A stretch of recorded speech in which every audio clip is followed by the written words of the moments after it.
అందరికీ నమస్తే. ముఖ్యంగా మనం ఆయిల్ రేట్ల గురించి మాట్లాడుకోవాలి. కేంద్ర ప్రభుత్వం ఉన్నట్టుండి హఠాత్తుగా ఈ యొక్క డెసిషన్ ఎందుకు తీసుకుందో మరి అంటే ఇప్పటికీ ఎవరికి అయితే తెలియక ఆందోళన పడుతున్నటువంటి పరిస్థితి అయితే తెలుస్తుంది. మరి కేంద్ర ప్రభుత్వం ఒకటేసారిగా హఠాత్తుగా ఆయిల్ రేట్లను అయితే అమాంతం పెంచేసినట్టుగా కూడా తెలుస్తుంది. మరి దీని మీద మనము షాప్కి రావడం జరిగింది. ఇక్కడ కూడా దేవుడికి సంబంధించినటువంటి సామాగ్రి ఏదైతే ఉందో ఆయిల్స్ అన్నీ కూడా అమ్ముతూ ఉంటారు. మరి ఇక్కడ లేడీస్ స్పందన ఎలా ఉంది ఒకసారి తెలుసుకునే ప్రయత్నం అయితే చేద్దాం. నమస్తే అండి, మీ పేరు? రమ్య అండి. రమ్య. ఏంటండి కేంద్ర ప్రభుత్వం అమాంతం రేట్లు అనేది పెంచింది, మరి దీని మీద మీ స్పందన ఎట్లా ఉంది, ఏం చెప్తారు? ఏమంటారు? కాదండి, సడన్గా ఇంత పెంచితే కొనే వాళ్ళు కూడా కొనలేరు కదా. మేమంటే ఎలానన్నా తెస్తాం, మేము అమ్ముకునే వాళ్ళం కాబట్టి. వాళ్ళు ఏముంది ఈ సడన్గా ఇలా ఎందుకు పెంచారు, మేము లేని వాళ్ళం ఎలా యూజ్ చేయాలి, ఇట్లా సడన్గా ఇంత పెంచితే 1 రూపీ 2 రూపీ కాదు కదా పెంచడం. మరీ సడన్గా ఇంత పెంచేసారు. 22 రూపీస్ పెరిగిందంట. 22 రూపీస్ అది కరెక్ట్ కాదు కదా. ఇప్పుడు లీటర్కి ఎంత అంటే లీటర్కి 22 రూపీస్ ఎక్కువైంది. మేము ప్రజెంట్ 110కి తెచ్చుకుంటాం బయట, అక్కడ వాళ్ళకి కూడా తక్కువే పడుతుంది.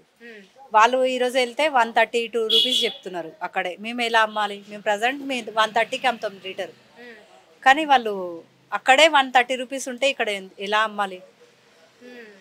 క్వశ్చన్ చేసుకునే వాళ్ళు ఆందోళన చెందుతారు, క్వశ్చన్ చేస్తారు. ఇది తీసుకునే వాళ్ళకి చెప్పలేం కదా, మేమే పెంచేసినాం అంటారు. అక్కడ పెంచేది వాళ్ళకి తెలియదు కదా. కొనే వాళ్ళు ఎట్లా ఉంటారు?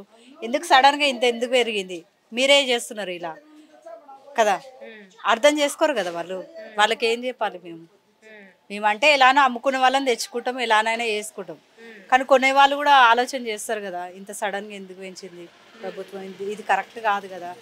ఏదో 2 రూపీయో 1 రూపీయో పెంచితే అది వేరు, మరి ఇంత దారుణంగా చేయొచ్చు కదా ప్రభుత్వం. ఇది కరెక్ట్ కాదు కదా, అదే అంటున్నాం. మరి సో మీకు హోల్సేల్ నుంచి రావడమే 22 రూపీస్ అట్లా ఎక్కువ పడుతుంది. సో మాకు 110కి 105 రూపీస్ కన్నా వస్తుంది, కానీ అక్కడే 130 రూపీస్ ఉంది. మేము ఎలా తెచ్చుకోవాలి అంత పెంచి? అంటే ఇప్పుడు మీరు మాక్సిమం ఇప్పుడు మీరు అక్కడ అంత పెరిగింది కాబట్టి మీరు ఎంత అమ్మాల్సి ఉంటుంది? ఇప్పుడు మేము ఎంత అమ్మాలి? 150 145 అమ్మాలి, కానీ అంత కొనరు మాకు. ఇదే ఎక్కువ అంటున్నారు, 130 రూపీసే ఎక్కువ అంటున్నారు, ఇదే ఎక్కువ అంటున్నారు. మరి మీరు ఎలా తెస్తారు, ఎలా అమ్ముతారు? ప్రజెంట్ మేము పోయినాము ఈరోజు 3 ప్లేస్లలోకి వెళ్ళినాము. వెళ్తే ఎక్కడ వెళ్ళినా ఆయిల్ రేటే ఉంది. పెరిగిందా లేదా? ఆయిల్ లేవు చూడండి, అసలు ఆయిల్ బాటిలే లేదు. తెద్దామని వెళ్తే రేట్ ఎక్కువ చెప్తున్నారు. తేవాలా వద్దా అని కూడా ఆలోచన చేస్తున్నాం మేము. అసలు ఏంటి మరి అమ్మే ఛాన్స్ ఉందా లేదా? మరి ఏం చేస్తారు? ఆయిల్ అయితే అందరికీ అవసరమే, ఇంత రేటు పెంచొద్దు అంటున్నా నేను. ఇంత రేటు పెంచొద్దు. ఒక 2 రూపీసో 5 రూపీసో అది పెంచితే అది వేరు, ఏదన్నా ఒకటి చెప్తాం కస్టమర్లకి. ఇంత పెంచితే చెప్పలేం కదా. కొనే వాళ్ళు ఉన్న వాళ్ళు ఉంటారు, లేని వాళ్ళు ఉంటారు. ఉన్న వాళ్ళంటే ఎట్లనన్నా తీసుకెళ్ళిపోతారు, లేని వాళ్ళ గురించి కూడా ఆలోచన చేయాలి కదా. మరి ఇంత పెంచొద్దు కదా, అదే అడుగుతున్నాను. తగ్గిస్తే బాగుండు అనుకుంటున్నాను నేను. ప్రజెంట్ తగ్గిస్తేనే బాగుంటుంది. ఇంత అయితే కరెక్ట్ డెసిషన్ కాదు ఇది. ఒక 5 రూపీసో 2 రూపీసో పెంచండి, మరి ఇంత దారుణంగా ఇంత పెంచొద్దు. అసలు కేంద్ర ప్రభుత్వం ఈ నిర్ణయం తీసుకోవడానికి గల కారణం ఏమైనా అయి ఉంటుంది అనుకుంటున్నారా? మీరేమనుకుంటున్నారు? ఏమో ఎందుకు ఈ డెసిషన్ తీసుకుంది అనుకుంటున్నారు?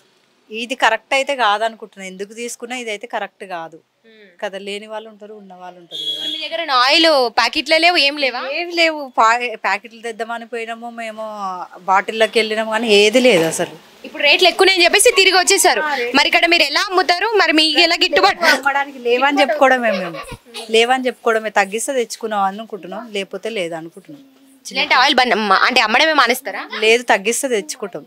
ఈ తగ్గించకపోతే ఇంకా ఏదో కొన్ని తెచ్చుకుంటాం, అమ్ముకుంటాం అంతే. ఇంకా తప్పదు కదా, వాళ్ళు పెంచినా మాకు తప్పదు కదా. జనాలు కొనే వాళ్ళు పడితే కొంటారు, లేకపోతే లేదు అంతే. లేకపోతే ఏది తక్కువ ఉంటే అది తీసుకొని వెళ్ళిపోతారు వాళ్ళు అంతే. కానీ ఇంత పెంచొద్దు అని అడుగుతున్నాను. ఇది కరెక్ట్ గానే కాదు అసలు. ఏమంటున్నారు మీకు? అంటే నార్మల్గా కొంతమంది లేడీస్ ఫ్రెండ్స్ ఉంటుంటారు, మీ తోటి స్నేహితులు ఉంటారు కదా, ఈ అమాంతం ఆయిల్ ధరలు పెంచేసరికి ఏమంటున్నారు? వాళ్ళ స్పందన ఎట్లా ఉంది? ఏమంటున్నారు మీతో? క్వశ్చన్ ఆల్రెడీ 130 రూపీస్ అంటేనే ఇది ఎక్కువ అమ్ముతున్నారు మీరు, ఇది కరెక్ట్ కాదు. మీకు 100కో 105కో పడుతుంది, 120కి అమ్ముకో అంటున్నారు. ఇప్పుడు ప్రజెంట్ ఇప్పుడే కొంటలేరు, ఇప్పుడు ఇంకా ఎక్కువ క్వశ్చన్లు వేస్తారు. ఇప్పుడు ఏం చేయాలో కూడా అర్థమవుతలేదు మాకు. అది అర్థం కాని పరిస్థితిలో ఉన్నాం, ఇంకేం చేయలేము. సో విన్నారు కదా, ఇక్కడ ఏదైతే ఇప్పుడు నేను ఉన్నటువంటి షాప్ ఏదైతే ఉందో ఇక్కడ మనకి కంప్లీట్గా ఏం అమ్ముతారంటే మీరు ఒకసారి షాప్ చూపించచ్చు. ఇక్కడ అన్నీ కూడా కంప్లీట్గా దేవుడికి మన టెంపుల్కి వెళ్ళినప్పుడు ఏవైతే సామాగ్రి అవసరం ఉంటుందో A to Z పూల నుంచి మొదలుపెట్టి ఆయిల్ వరకు కంప్లీట్గా అన్నీ కూడా ఇక్కడ అమ్మకానికి పెడతారు. కానీ ఇక్కడ గుడి దగ్గర పక్కన ఒక షాప్ అయితే ఉంది మనకి. కానీ ఇక్కడ చూసుకుంటేనేమో మనకు అన్నీ ఉన్నాయి, ఒక ఆయిల్ తప్ప అన్నీ ఉన్నాయి. ఎందుకంటే కేంద్ర ప్రభుత్వం తీసుకున్నటువంటి నిర్ణయం ఏదైనా కావచ్చు, కానీ ఒకేసారి ఇంత లీటర్కి 22 రూపీస్ పెంచడం వల్ల ఇప్పుడు వాళ్ళకు 105, 110కి పడేది 105 కదండి, అంతే పడేది ఇప్పుడు అక్కడి నుంచి హోల్సేల్ నుంచి 130కి వస్తున్నటువంటి పరిస్థితి ఈరోజు. అంటే అక్కడి నుంచే 130కి వస్తే మరి వీళ్ళు ఎంత అమ్ముకోవాలి? అంటే వీళ్ళకి గిట్టుబాటు ఉండాలి 10-20 రూపాయలు. మరి వీళ్ళు 130 అంటే 145, 150కి అమ్ముకుంటేనే వీళ్ళకి అనేది గిట్టుబాటు అవుతుంది. అలానే ఎక్కడైనా అక్కడే సాది 105కి వచ్చినప్పుడు 120, 130కి అలా అమ్మేవాళ్ళు. ఇప్పుడు అక్కడే 130కి వస్తే వీళ్ళకి ఇక్కడి వరకు తీసుకొచ్చి ట్రావెలింగ్ ఛార్జెస్ ఉంటాయి, ఎన్నో ఉంటాయి, ఇక్కడ తీసుకొచ్చి అమ్మాలి. మరి వీళ్ళకి ఎలా గిట్టుబాటు అవుతుంది? కొనే వాళ్ళు కూడా ఈరోజు ప్రశ్నిస్తున్నారంటే ఇవిడే చెప్తూ ఉన్నారు. అసలు అక్కడ పెంచడం కాదు, తెలియని వాళ్ళు ఏమంటున్నారంటే అంటే చదువుకోని వాళ్ళు కావచ్చు, నార్మల్గా ఈ విషయాల గురించి అంత అవగాహన లేని వాళ్ళు ఒకటే క్వశ్చన్ చేస్తున్నారంట. అక్కడ నుంచి మీకు తక్కువ కాస్ట్ వస్తుంది, మీరు అమ్ముకోవాల్సింది 125, 130కి. మరి మీరే ఇంత 150, 145కి అమ్ముతుంటే ఏంటి పరిస్థితి? మీరు పెంచుతున్నారు ఈ రేట్లు, వాళ్ళు కాదంటూ వీళ్ళని ప్రశ్నిస్తున్నాడు పరిస్థితి. అందుకే ఈరోజు అసలు ఇక్కడ చూసుకుంటే ఆయిల్ తప్ప మిగతా అన్నీ కనిపిస్తున్నాయి. అంటే ఈరోజు ఆయిల్ తేవడానికి భయపడుతున్నారు, సంకోచిస్తున్నారు. ఒకవేళ తీసుకొచ్చినా వీళ్ళకి సేల్ అవుతుందా, వీళ్ళ దగ్గర వచ్చి కస్టమర్లు కొంటారా లేదా అన్నది ఒక డౌట్గా మిగిలిపోయింది. ఫస్ట్ అసలు ఎందుకు పెంచారన్నది ఒక ప్రశ్నగా అయితే మిగిలిపోయిందని చెప్పొచ్చు. సో వాళ్ళు తీసుకొచ్చినా కూడా వేస్ట్ అవుతుంది. వాళ్ళ మట్టుకు వాళ్ళు తీసుకొచ్చుకుంటారు, కానీ అమ్మాలంటే భయం అవుతుంది. కొనే వాళ్ళు ఎక్కడి నుంచి కొంటారు? దట్టు ఉన్న వాళ్ళైతే కొనగలరు, కానీ లేని వాళ్ళు ఎక్కడి నుంచి తీసుకొచ్చి కొంటారంటూ కూడా ఈవిడ కూడా చాలా బాధపడుతున్న పరిస్థితి. మాట్లాడదాం మరికొంతమందితో. ప్రస్తుతం అయితే పరిస్థితి ఇట్లా ఉందనే చెప్పొచ్చు. ఎందుకంటే ఆయిల్ ధరలు పెంచేసరికి నిజంగా అందరూ ప్రజలందరూ అంటే ముఖ్యంగా లేడీసా అల్లకల్లోలం అయిపోతున్నారు అని చెప్పొచ్చు. మెయిన్ లేడీసే అదే అంటున్నా.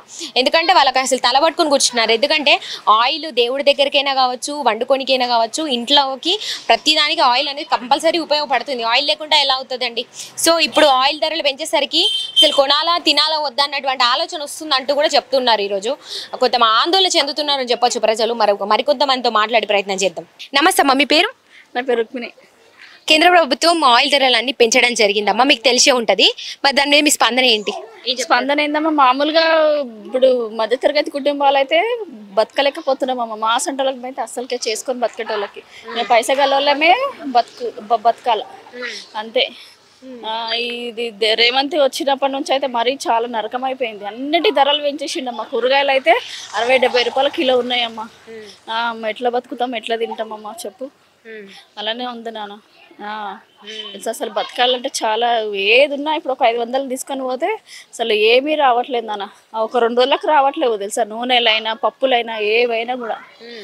అట్లుంది ఇప్పుడు. ఇదైతే కొంచెం మమ్మల్ని కూడా ఆదుకోవాలి కదా నాన్న. మధ్యతరగతి కుటుంబాలు ఉన్నోళ్ళు అయితే తీసుకుంటారు నెల తరబడి. ఇక లేని వాళ్ళు ఏం చేస్తారు చెప్పు? వాళ్ళు అట్లుంది ఇప్పుడు. ఈ కాలంలోనైతే ఎవరికి చెప్పుకోలేక మేమే ఇది అయిపోతున్నాం తెలుసా అమ్మ. ఇప్పుడు మొన్నైతే వరదలు వచ్చినప్పటి నుంచి అయితే కూరగాయల ధరలు కూడా పెంచేసింది అన్న. 70 రూపాయల కిలో తెలుసా అమ్మా. ఏం బతుకుతాం మన, ఏం తిని ఏం బతుకుతాం చెప్పు సామాన్య మనుషులు? చాలా ఘోరంగా ఉందమ్మా ఇది. ఇప్పుడైతే అయితే ఎవరు ఇంత సాయం చేసే వాళ్ళు లేరు. సాయం చేయకపోయినా పర్వాలేదు, తగ్గించాలి కదా రేట్లు అయితే. మళ్ళీ అది కూడా లేదు ఇది కూడా లేదని అంటే ఎట్లా చెప్పు? సామాన్యులు ఎట్లా బతుకుతారమ్మా మరి? అన్నిటికీ పెంచేసిండ్రు మొత్తం. ఏమన్నారు మీ తోటి మిత్రులు కావచ్చు, ఉంటారు స్నేహితులు మీకు కూడా, ఎట్లా దీని మీద ఖచ్చితంగా మాట్లాడుకునే ఉంటారు, ఏమంటున్నారు? అదే బాధపడుతున్నారమ్మా. ఏంది ఇది ఇట్లా బతుకు, ఇట్లా చేస్తే మరి మనం అందరం ఎట్లా ఉండాలా ఏం కదా అని అంటున్నారమ్మా. పేపర్లలో అదే ఉంది, ఇప్పుడు ఎక్కడన్నా బయటికి పోయినా అదే ఉంది నాన్న. చాలా ఘోరంగా ఉంది పరిస్థితి తెలుసా. ఇక మీరు ఎట్లా తీసుకొస్తారో ఇక మీరు మీ ఇష్టం నాన్న. చాలా ఘోరమైన పరిస్థితి. ఇక అమ్మవారి తల్లే చూసుకోవాలి ఇక మరి. ఇదండి స్పందన. ప్రతి ఒక్కరు అదే బాధపడుతూ ఉన్నారు, అసలు ఏంది ఎట్లా అని. నమస్తే అండి, మీ పేరు? రమాదేవి. ఇప్పుడు నార్మల్గా మీరు ఇక్కడ స్ట్రీట్ ఫుడ్ అనేది పెడుతూ ఉన్నారు. మీకు నార్మల్గా సామాన్యులు రోజువారీ ఒక ప్యాకెట్ 15 రోజులకు అట్లా వాడుకుంటుంటారు, వాళ్ళది వేరే విషయం. మళ్ళీ మీరు స్ట్రీట్ ఫుడ్ లో మిర్చి, బజ్జీ, వడ అని అన్ని పెడుతూ ఉన్నారు. మీకు ఇంకా ఆయిల్ ఎక్కువ యూజ్ అవుతుంది. మరి ఇప్పుడు కేంద్ర ప్రభుత్వం ఆయిల్ మీద ధరలు అనేది అమాంతం బాగా పెంచడం జరిగింది. మీకు తెలిసే ఉంటది. మరి దీని మీద మీ స్పందన ఏంటి? నుంచే తెలిసింది. స్పందన అంటే ఏముందండి, ఎప్పుడైనా సరే గవర్నమెంట్ కనిపించేది ఏంటంటే దిగువ తరగతి ఉన్న వాళ్ళే కనిపిస్తారు. ఉన్న వాళ్ళంటే ఎలా ఉన్నా కూడా బ్రతుకుతారు, కానీ లేని వాళ్ళు అనేది అసలు అటు దిగలేరు ఇటు ఎక్కలేరు. మిడిల్ క్లాస్ వాళ్ళు అనేది చావు బతుకుల మధ్యన మిట్టాడుతూ రోజు చస్తూ బ్రతుకుతూ ఉంటారు. ఇదొక్కటే చెప్పగలుగుతాను. దీని మీద గవర్నమెంట్ అనేది ప్రతిదీ ఆలోచన చేయాలి. స్కీములు అంటారు, రిజర్వేషన్లు అంటారు, అవి ఎవరికి ఎంతవరకు వస్తున్నాయి? ఎవరికి రావట్లేదు. అన్ని ఉన్న వాళ్ళ దగ్గరికి వెళ్తాయి, కానీ ఎప్పుడైనా సరే కింద వాళ్ళు అలాగే ఉండిపోతున్నారు. ఆయిలే కాదండి, ఒకప్పుడు పరిస్థితులు ఎలా ఉండేవంటే జేబులోనే డబ్బులు తీసుకెళ్లి సంచుల్లోనే సరుకులు తెచ్చుకునే వాళ్ళు, సంచుల్లో కూరగాయలు తెచ్చుకునే వాళ్ళు. ఈ రోజు సంచుల్లో డబ్బులు తీసుకెళ్లి జేబుల్లో కూడా రావట్లేదు, కనీసం చేతి ఖర్చుల్లో కూడా రావట్లేదు. ఇప్పుడు రైతు బజార్కి వెళ్ళామనుకోండి, టమోటాలు తీసుకోండి, ఉల్లిపాయలు ప్రతిదీ పెరిగింది. ఉల్లిపాయలు పెరిగాయి, పచ్చిమిరపకాయలు పెరిగాయి, కూరగాయల రేట్లు పెరిగాయి, నిత్యావసర సరుకులు ధరలు పెరిగాయి. ఏది పెరగలేదని అసలు చెప్పడానికి? ప్రతిదీ పెరుగుతూనే ఉంది. ఎందుకంటే ఉన్న వాళ్ళకి లేని వాళ్ళ బ్రతుకు అనేది తెలియదు కాబట్టి మళ్ళీ ఆలోచన చేయాల్సిన అవసరం గవర్నమెంట్కి ఉంది తప్ప మేమైతే చెప్పగలిగింది ఏమీ లేదు. ఇదేనండి నా స్పందన. సో చూసారు కదా, ఒకటే మాట అంటున్నారు ఈరోజు. అంటే ఎక్కువ మాట్లాడడానికి కూడా ఇష్టపడని పరిస్థితి. ఎందుకంటే ఆయిల్ ధరలనే కాదు, ఏది చూసినా A to Z అన్ని రోజువారీ మనము సరుకులు ఏవైతే తెచ్చుకుంటామో ఇంట్లోకి రోజువారీ సరుకుల మీద అన్నిటి మీద ధరలు పెరుగుతూనే ఉన్నాయి. ఇట్లా గవర్నమెంట్ ఇట్లా లేని వాళ్ళ దగ్గర తీసుకోవడం వల్ల ఉపయోగం ఏమీ లేదు. ఈరోజు ఒక పూట తినేవాళ్ళు ఇంకో పూట, అంటే 2 పూటలు తినేవాళ్ళు ఒక పూట తిని ఒక పూట తినేటటువంటి పరిస్థితి ఏర్పడుతుంది. మరి ఈ విధంగా చేసుకుంటా పోతే అంటే సామాన్యులు ఎలా బ్రతకాలంటూ కూడా ఈరోజు ప్రతి ఒక్కరు ఇదే మాట్లాడుతున్నారు. గవర్నమెంట్ ఇదే ప్రశ్నిస్తున్నారు. ముఖ్యంగా కొంతమంది అయితే ఇందాక మీరు చూసారు, రేవంత్ రెడ్డి ప్రభుత్వం వచ్చిన తర్వాత ఇలాంటి ధరలను ఎందుకు పెంచుతున్నారు అంటే వాళ్ళకుండే రీజన్స్ వాళ్ళకు ఉండొచ్చు. గవర్నమెంట్కి అంటే ఏది అన్ని తెలిసే చేస్తుందని వీళ్ళు నమ్ముతున్నారు. మరి ఇలాంటి వెనుక ముందు ఆలోచించకుండా ఇట్లా పెంచుకుంటా పోతే ఎలా బ్రతకాలంటూ ఈరోజు ప్రశ్నిస్తున్నటువంటి పరిస్థితి. ఎందుకంటే ఉన్న వాళ్ళది ఒకటి ఉంటుంది, లేని వాళ్ళది ఒకటి ఉంటుంది. మీరు ఏదైనా మీకు ట్యాక్సీలు కావాలంటే ఉన్న వాళ్ళ దగ్గర నుంచి తీసుకోండి, అది ఎక్కడ పెంచాలో అక్కడ పెంచుకోండి. కానీ రోజువారీ తినే సరుకులు ఏవైతే ఉన్నాయో ముఖ్యంగా ఫుడ్ దగ్గర ఇట్లా చేస్తే ఎలా బ్రతకాలంటూ ఒకటే ప్రశ్నిస్తూ ఉన్నారు. మరి దీని గురించి నిజంగా గవర్నమెంట్ తగినటువంటి చర్యలు తీసుకొని దీన్ని మరి తగ్గించేటువంటి అవకాశం అయితే ఖచ్చితంగా ఉంది. గవర్నమెంట్ మీద ఒక బాధ్యత అయితే ఉంది. ముఖ్యంగా సామాన్యుల గురించి అయితే ఖచ్చితంగా ఆలోచించాలి. వీళ్ళకు ఇప్పుడు ఇందాక మాట్లాడినట్టుగా తెల్ల రేషన్ కార్డులు ఉన్న వాళ్ళకైతే బియ్యం కూడా ప్లాస్టిక్తో వస్తున్నది, అదేవిధంగా వాటర్లో తేలుతున్నాయి బియ్యం అని కూడా చెప్పడం జరిగింది. ఇందాక మనం విన్నాం. వాళ్ళకు ఒకప్పుడు పప్పు ఉప్పు అని ఇచ్చేవాళ్ళు, ఇప్పుడు ఏది ఇవ్వడం లేదు. ఇచ్చేవి కాస్త ఇవ్వకపోగా రోజువారీ సరుకుల మీద రేట్లు పెంచుకుంటా పోతే ఏంది అసలు బ్రతకడం ఏందంటున్నారు. నిజంగానే నాకు కూడా నిజమే అనిపించింది. సామాన్యులు ఎలా 500 రూపాయలు బయటకు తీసుకెళ్తే 2 రోజులు అవ్వట్లేదు మాకు. అసలు ఏం సరుకులు కొంటున్నామో కూడా అర్థం కానటువంటి పరిస్థితి ఉందంటున్నారు. చాలా ఆందోళన వ్యక్తం చేస్తున్నారనే చెప్పొచ్చు. చూస్తున్నారు కదా, ప్రస్తుతము ప్రతి ఒక్కరు లేడీస్ స్పందన అయితే ఈ విధంగా ఉందని చెప్పొచ్చు. మరి దీని మీద గవర్నమెంట్గా తగినటువంటి బాధ్యత చేపట్టి వాళ్ళకు తగినటువంటి న్యాయం చేస్తుందనే వాళ్ళైతే నమ్ముతూ ఉన్నారు. కెమెరామెన్ మధుతో రిపోర్టింగ్ భానుశ్రీ, హైదరాబాద్.